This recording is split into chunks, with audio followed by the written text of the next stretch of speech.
that is joint between ribs and sternum. How many joints attach directly to sternum?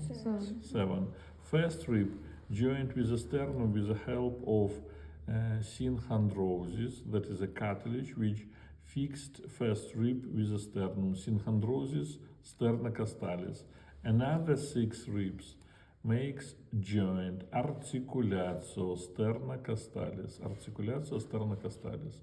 This joint, all of these joints are simple because two articular surfaces, plane, combined with joints of the head of the rib and articulatio costotransversaria. All of these joints, these two joints, and these work together. They are combined joints and uniaxial. Ligaments. You can see ligament which start from rib and attach to sternum. Ligamenta sternocostalia radiata. And this ligament from right side and from left side join together in front of sternum and makes here membrane, that is membrana sterni. Next, cartilages of the 8th, 9th and 10th ribs joins with upper cartilage with the help of syndesmosis. We have syndesmosis between false ribs, between cartilages of the false ribs. And lateral sides of these cartilages makes joints between them. They are joints between cartilages, articulatio interchondralis. These joints, the same like sternocostal joints, they are simple, plane, combined, and uniaxial. Here it is the same, simple, plane, combined, and uniaxial joints. And last two ribs, anteriorly, they are free. They not attached to another ribs or they not joined with the sternum. They are floating ribs. Floating ribs. Next, joints between sternum and clavicle. Here and here, they are sternoclavicular joints. Articulatio sternoclavicularis. This joint is simple because two articular surfaces. It is saddle shape, articulatio cellaris, saddle joint. It is complex. Why it is complex joint? Because between articular surfaces we have intra-articular what? Discus articularis.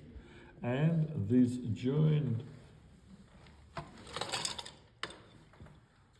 it is sternoclavicular joint, and opposite side, that is acromioclavicular joint. And this joint work together. Impossible movement in this joint without movement in opposite joint. That is why they are combined joints and multi-axial. One again, simple, saddle, complex, combined, and multi-axial. Which movements? Which movements? Okay.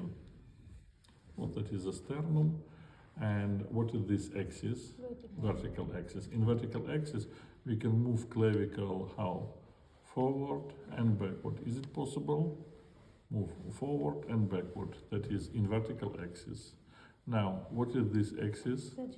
Sagittal. We can move clavicle upward and downward. Is it possible? Yes. And last, that is rotation, that is own axis of clavicle, and it is possible to make a rotation of clavicle in its own axis. That is this movement. If I move my hand backward, in this case, clavicle makes a rotation in its own axis. That is own axis of clavicle, rotation in small degree. 3 axes, multi-axial joint. It has intra-articular disc, complex joint, and 2 joints work together. They are combined joints. Ligaments. Between sternum and clavicle, we have anterior sternoclavicular ligament, posterior sternoclavicular ligament, then ligament between first rib and clavicle, that is costoclavicular ligament, and between right and left clavicle above of jugular notch, we can see interclavicular ligament, ligamentum interclaviculare.